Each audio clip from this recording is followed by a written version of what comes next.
I'm Craig Harris with 12 News. I'm here with, Oh, Laurie Roberts. and Elvia Diaz. so you guys have both decided to take a step away. This is your last day, or was your last day on Friday? It was my last day on Friday, so I'm officially an independent journalist. I left. Closed that chapter with the Arsenal Republic after 25 years. 25 years. 25 years. You're still I'm on the still payroll, employed. right? You're I'm still employed for today. another couple of hours. This is my last day today. It's a very strange and sort of surreal experience. How many years? 44 and a half. Wow. Yeah. Is that the record? Huh? Was that the record of for No, years? I think Ed Montini beat me by a year or two, and Mary Jo Pitzel as well. And I don't know about some of the others, but it was a long time. How do you guys feel with you being part of a group of really experienced journalists who decided to take a buyout? What's it feel like? It was strange. I decided to take a buyout without knowing what was going to happen with my colleagues, honestly. So I think all of us made a decision independently. This is a very personal decision, I would say. So this is nothing that we would even talk about it. No, we didn't. No. Well, I talked to Ed about it. Ed and I knew what we were going to do. We were surprised, actually, that you were retiring. It came as a shock, and Phil as well, because Ed and I are a little bit older. And, there comes a time when you need to know it's time to get off the stage. And for me, that time was now. I have one regret, and that's that I won't be around for the next election, because I think it's going to be a barn burner of an election. But some many fine journalists have been tossed out the door, pushed out the door here over the years. It's just the way journalism has gone in recent years, and far better journalists than I, so I feel very privileged to have been able to make the decision on my own. You two are both considered role models, especially for women. And whether you believe that or not, That's it's true. Scary.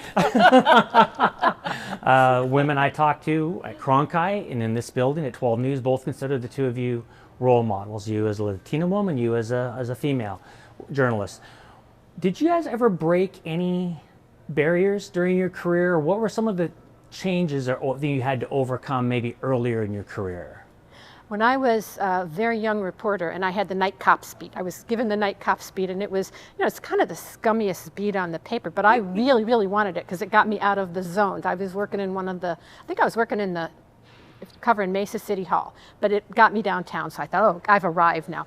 But I had to meet with the managing editor of the paper then, who was concerned about having a female covering night police.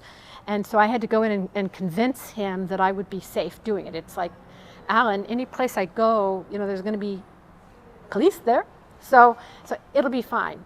So of course, on my very first week of the job, my editor kept saying, just go out and cruise. There's no stories in the newsroom. Just go out and cruise and cruise and cruise. So I'm cruising down at 24th Street and Broadway, and these big guys, it's like 11 o'clock at night, but I'm cruising because that's what I was told to do. And it was actually good advice because you meet people and you meet a lot of cops that way.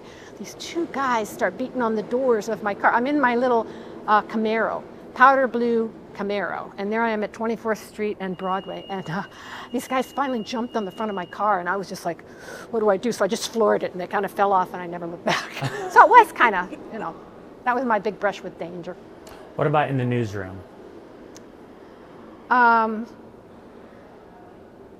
don't ever recall being denied anything because I was a female. I mean, I don't know what other people made in terms of pay or not, but I never felt held back as a female, and I never felt like I had any advantage as a female. You had to just do the work.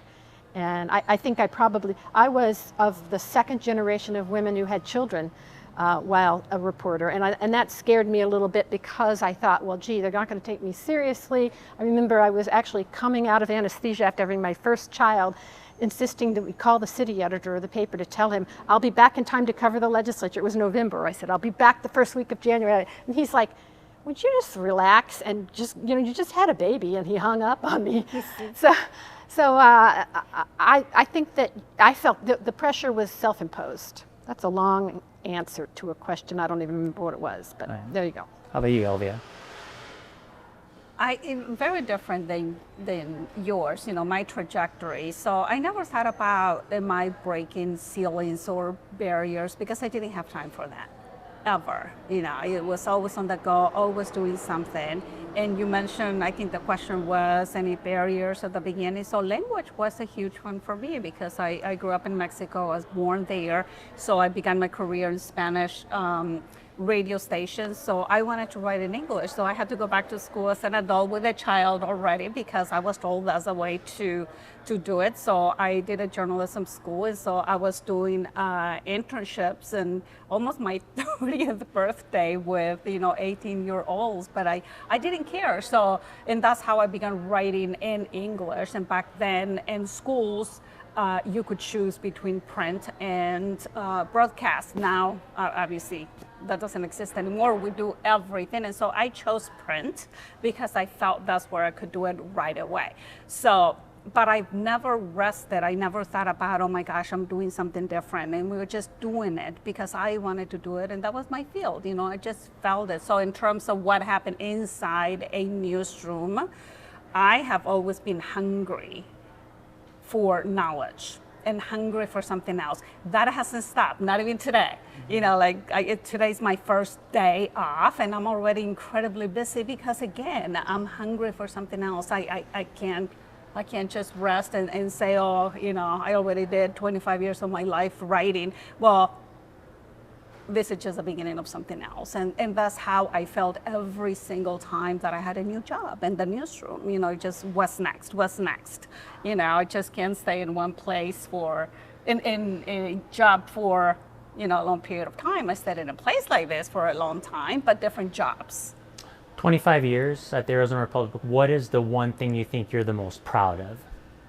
Oh my goodness, so that's a very difficult thing to do. Not necessarily staying, I will just keeping myself honest, meaning I asked myself, is this what I want to do? I asked myself, and the answer was always yes. So I'm proud of that.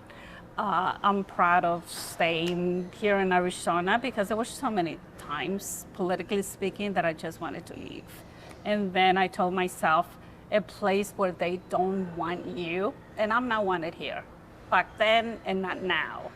I told myself that's maybe a place where I could make a little bit of a difference. So I don't want to go to a place where I'll just want to be one of many. I don't care for that.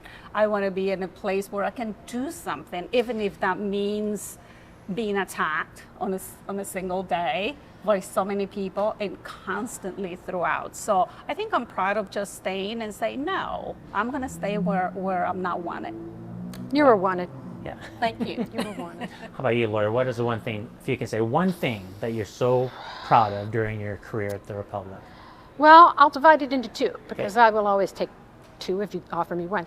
As an editor, I became political editor of the paper the month a guy named Evan Meekum was elected governor. And one of the conditions was that I get to put together my own team, so I handpicked a team throughout the newsroom, and I've always been proud of the fact that we broke each and every one of the stories that led to his impeachment, all of the corruption, all of the misdealings of that time, all of the crazy. We broke it all, and it led to the first impeachment of an Arizona governor in Arizona history, so I was proud of that. As a writer, I think probably the series of stories I did over years about Child Protective Services, now Department of Child Safety, starting with a little girl who died at 10 days old after CPS gave her back to her parents. And it was such an outrageous story that just hit me at a gut level that I wrote about them and wrote about them and wrote about them for years and got legislators interested finally in some of those stories. And we actually changed the law to supposedly make it more transparent and make the agency run better. A lot of people did that. That wasn't me, but I think I helped get the ball rolling by just uncovering what was really going on in the underbelly of the system. Very proud of that. Needs to happen again. One mistake. What's your biggest mistake? If you could have a do-over, what would you do? Oh my goodness. I was not expecting that that question. I don't know. I don't know. Laurie was talking about the professional accomplishments, and I think a lot of what we did and what I did, some of the most important job happened behind the scenes, just being in the newsroom, just having those conversations, being able to select the type of topics that we cover. Possibly not pursuing column writing earlier. Okay.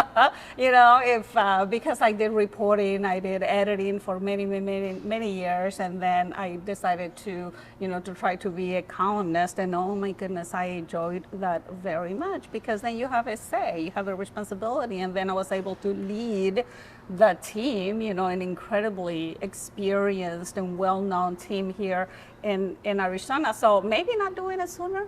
Okay. And just having that voice and voicing those concerns and those present issues that you were talking about, because change happens so slowly, and it takes so much work behind the scenes, so much reporting, so many calls, so many writing and drafts and what have you. So maybe that. Well, Laurie, if you could have one do-over, what would it be? Very early in my career, I think I was a court reporter covering Maricopa County Superior Courts and the appellate courts. I called a woman up who I had written about before. Her daughter had been murdered. Her young child had been murdered. I was, remember, 27, 28 years old. Called her up to tell her that the appeals court had thrown out the conviction of her daughter's killer and wanted to get her reaction. And she was horrified and emotional. She didn't know about it before I called. And I quoted her with the things that she said then. I can't even recall what they were, and went on about my life. And about a year or two, maybe 5 years later, she was one of a number of people who came into a seminar that the paper did, just bringing people in to connect with the community. And she talked about that experience, and I recognized that it was me she was talking about, and the emotional impact it had on her to read her first words after finding out about this thing in the newspaper. I regretted using them. I don't think that they were particularly terrible, that she shouldn't have been embarrassed, but it was a private moment. And though she was on the record, she was also a private citizen. And I've learned since then that you deal with public officials one way, and you deal with other people in a different way. And I have regretted to this day, because I had to sit there and listen to her talk about the double whammy of not only finding out that the person who murdered her child was hurt, but that then I came in on top of it and hurt her. And I regret that to this day, and it's been 30 years. You both, as well as I was, kind of was part of the heyday of journalism, 1980s, 1990s, early 2000s. What do you see journalism going today for print journalism? From where it was once a real huge part of the community. The print portion of journalism, I would expect that it will eventually go away. You're already starting to see that at some of the major newspapers around the country. Papers have got to keep up with the times. People don't wait for a newspaper tomorrow morning to tell you what happened today. I can go on the internet and find out in a minute what happened today. So they're going to have to keep up that way. They're going to have to tell stories in different ways. We grew up, I interned at Channel 12, as a matter of fact, way back in the day. And that's what told me, nah, I think I want to go into print. You can't do that now. You've got to do it all. You've got to be able to tell a story in a way that people want to hear it, whether it's online or whether it's on a video screen or whether it's through text message. So I think you're going to see a lot more of that. And yeah, I was very lucky to be part of the heyday of print journalism and journalism in general, right? The way that we knew it, at the time. This has been a huge organization as well. And I'm proud, you mentioned before what I'm proud of. I'm proud to represent Latinos and Latinas.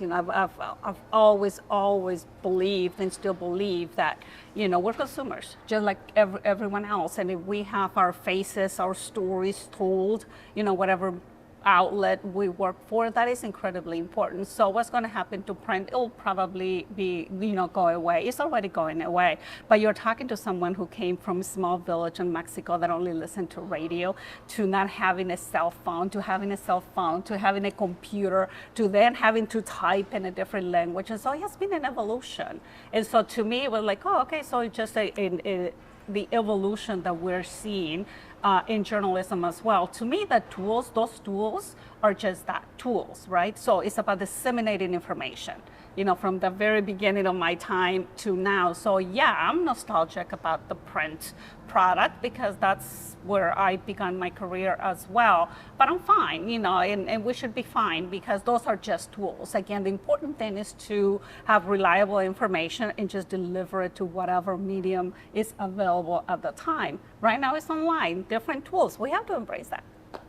You two both get a lot. You both dish it out, and you both get a lot hit upon you, especially online. What's it like to get that kind of criticism from folks, especially in the day of Twitter or X, where people can be anonymous and just be ugly?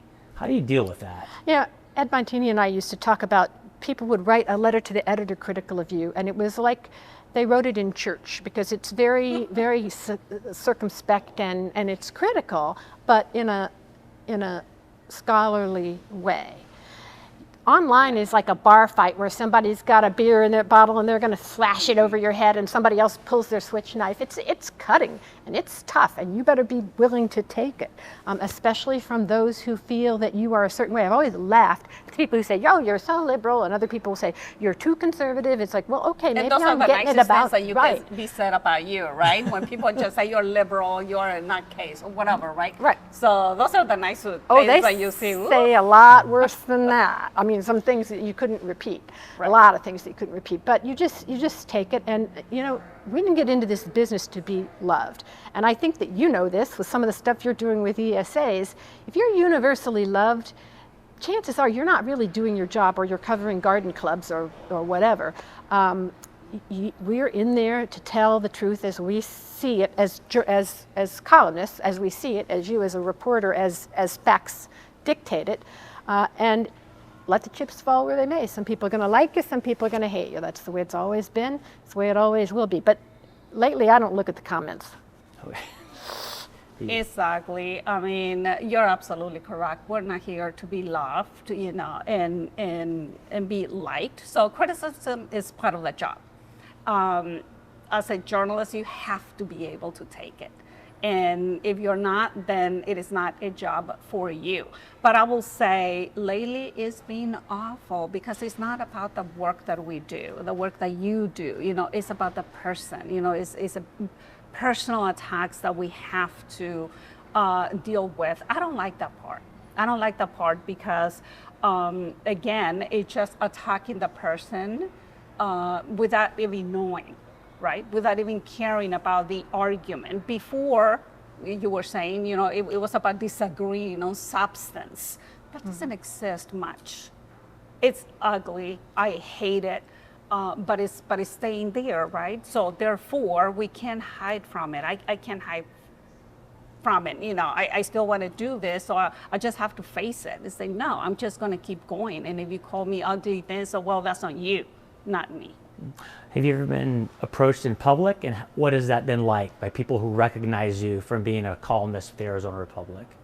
Well, the great thing about that the people who actually want to talk to you in person, they're nice people.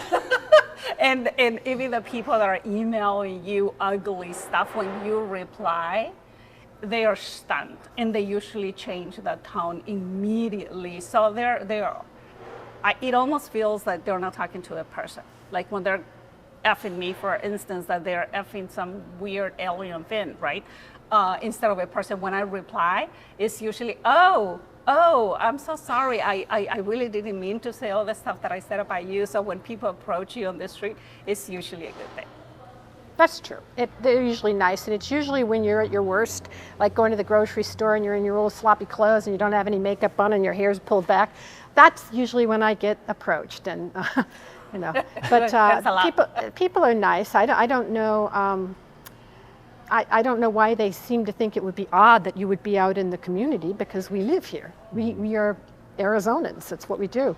So yeah, it's kind of strange. If I'm with my husband, it's really strange. He's like, this is a celebrity. Not a celebrity. Not a celebrity. Just a writer. We talked about this a little bit before, but do you think you two have opened up the doors for women in journalism? No, I think those doors have been opened. I think the generation before me opened them up. I think of some of the great female reporters who were here when I was just a young nothing, and they were covering City Hall, and they were covering the Capitol, and they were kicking you know what and taking names.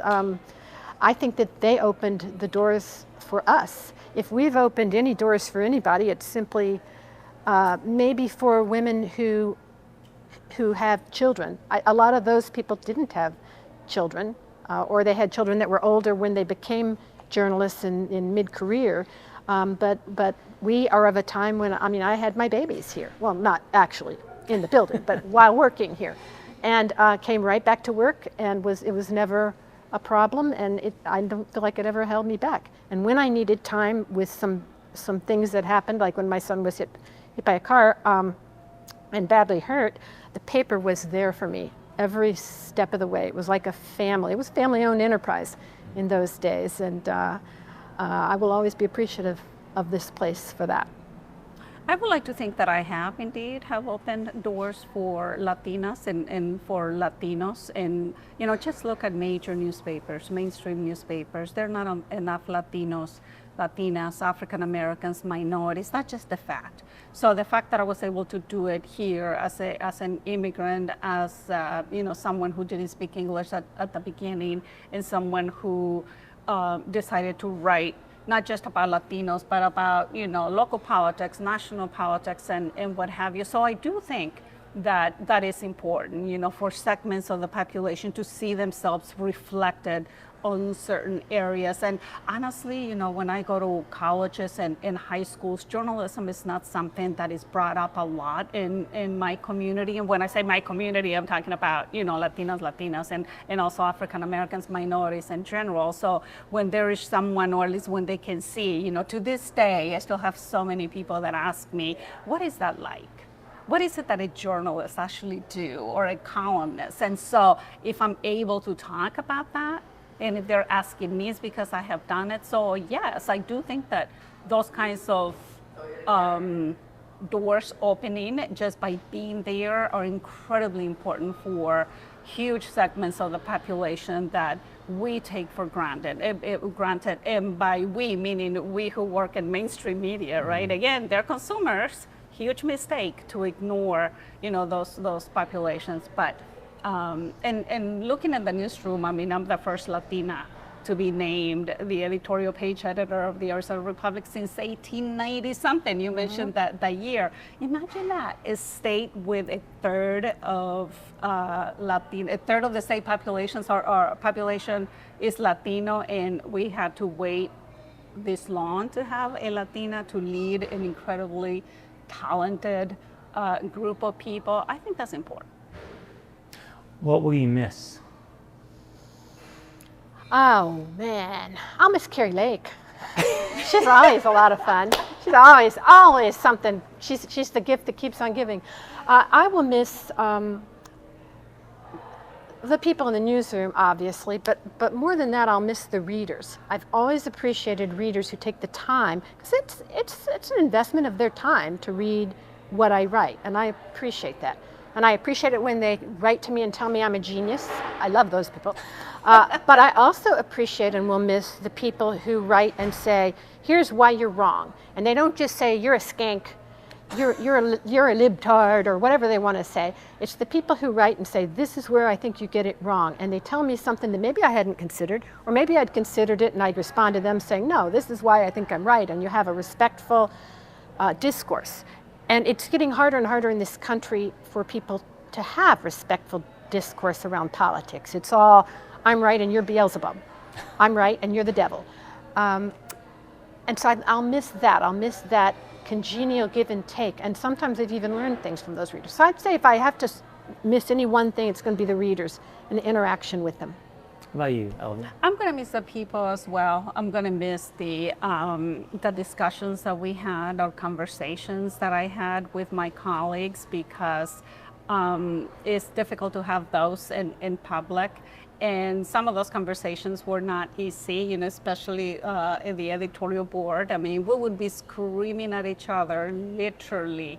And then at the end of the meeting, we were pals again. I miss that. I really do. And to this day, I mean, when we were saying goodbye to my team, that's the theme that came back to every single time. Like, my goodness, we were able to go at each other and disagree, and sometimes not very polite, and still be able to be friends and still move on, right? So I will miss that. I don't think I'm going to be able to have that moving forward. You know, you were mentioning that you're going to miss readers. It's all about the readers, right? So I'm hoping that I will still have them, at, different outlets, different mediums, because I will not stop. It's funny when people say, "Oh, you're retiring," and I usually say, "What is that?" So no, I'm not retiring. I'm leaving the Arizona Republic. But I'm pretty sure I'll be around. I'm pretty sure I'll have a connection to readers in Arizona and elsewhere in English and Spanish. So hopefully I won't miss that, because I will still have it. So what's next? Well, I'll be writing in English, because that's what I love to do, and that's what I care about. So initially I'll be doing some freelancing, and I'll be writing a Substack. So I still don't have it, but I will. I started a podcast in Spanish, Notas con Elvia Diaz, on YouTube, which was a hobby, but now I think that is important. I will take it. I'll turn that into a bilingual program, meaning I'll be doing interviews in English and Spanish. And I have other stuff that I wanted to do, but in journalism, most definitely. Okay. Laurie, what are you going to do? I don't know. I got a date with my swimming pool later today.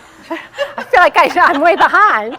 I don't know. I think for right now I'm going to retire. I think I've earned the right to take a few months and decompress and then see where I are. I mean, people have contacted me saying, "Where are you going to be writing next?" And it's like, probably text messages to my family. That'll be exciting to compose. But I really don't know whether I'll get the bug again or not. But for now, I'm going to take a few months off and breathe and find out if there's life after journalism. Maybe do some volunteer work if I can find the right chance. Once a journalist, always a journalist. Speaking of that, when we were talking earlier about young people, we were in the newsrooms, lots of swearing, lots of crazy antics. I remember when I first started, they made people actually go smoke outside. You used to be able to smoke inside. Do you think young people understand what a newspaper newsroom was like? And what is maybe the craziest story you ever had from being in a newsroom? For being in the newsroom? Yeah. Oh, the craziest story I ever had is we were at work one day, and the county attorney holds a press conference accusing our publisher of parading around town in I can't remember what uniform it was, but in a military uniform. I think whether it was Army or a pretty high level guy in the Army. And turns out he was never in the Army. Well, Duke Tully, as that's who it was well known around town with veterans organizations, and he was always parading around in his uniform.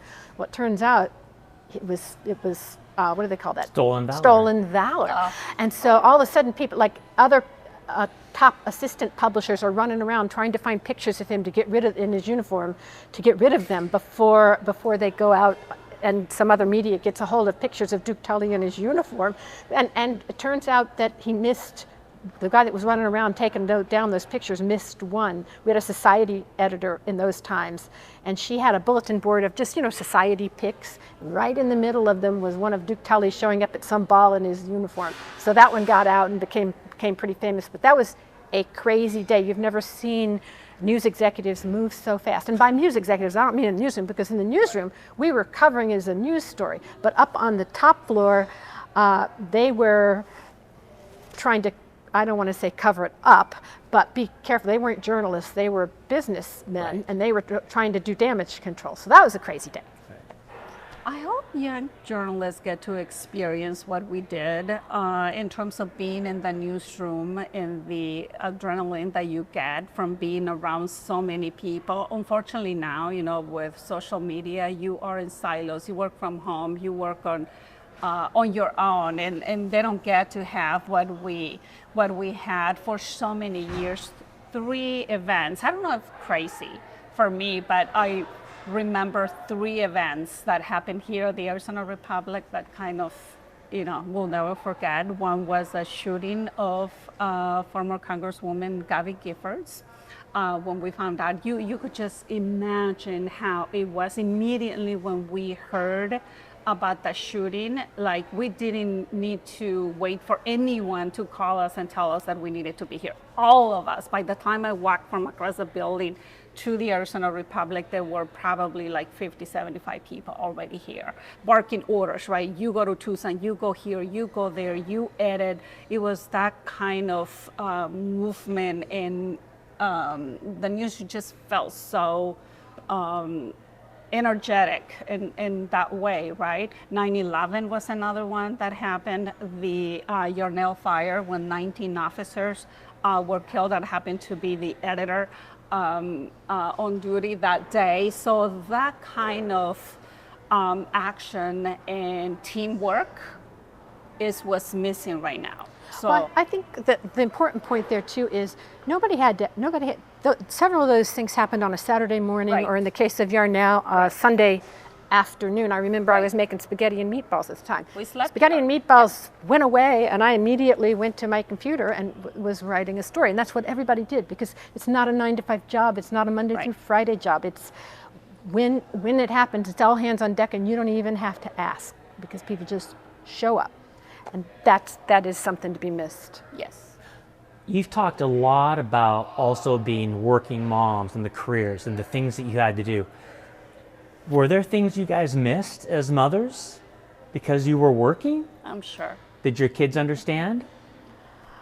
Oh yeah, I think so. My younger one was 3. My older one was 3 years old when we were doing all the stories on Evan Meekum, and I'd get a call from Sam Stanton, who was the reporter. He goes like, "Boss, I got another one," and I'd rush out of the office, because in those days you couldn't work from home. And it's like, "Hey, honey, come here. You got to put him to bed because I got to go." And I'm sure that I missed things, but I also had an opportunity for both of my boys to see that you can be a mother and you can be a professional, a working professional, whether it's in journalism or something else. I like to think that I gave them a pretty good role model of what a woman can be. Doesn't have to be. You can stay home if you want. You can not have kids if you want. But if you want to do this, they're both highly respectful of women, and yeah, I don't. I think our children turned out to be okay, right? Well, neither have mine have gone to prison yet. We'll edit that out. So, Well, you both have lawyers as children. right? yeah, Right. we do. Mine is not. Well, he does work as a lawyer, but he works for government, Yeah, that's One of those- still a lawyer. Yeah. federal agents to Yeah. be, federal agent. So I only had a daughter, only child, and we, when I came to turn in my keys, she was with me, and we walked around the newsroom, and one last time, and she became more emotional than I did, and so that was kind of a little shocking. But she went around in every corner, and she remembered, oh my God, this is the desk where I slept under. This is the corner where I spent so much time. This is the part of the building where I spent so many hours after school. So you do what you have to do. My daughter did have to come here after school and be with me, until whenever. When I was covering the legislature, she will literally sleep under the desk if I had long hearings, until 10 o'clock. I mean, this is a child that was in middle school, right? In high school, she would not dare go, right? Or elementary school. So that's tough. It is really tough, but you got to do it, right? She remembers that. She still remembers sleeping under my desk. And she's not in prison. So And she's a lawyer. And she became a She's lawyer. a lawyer.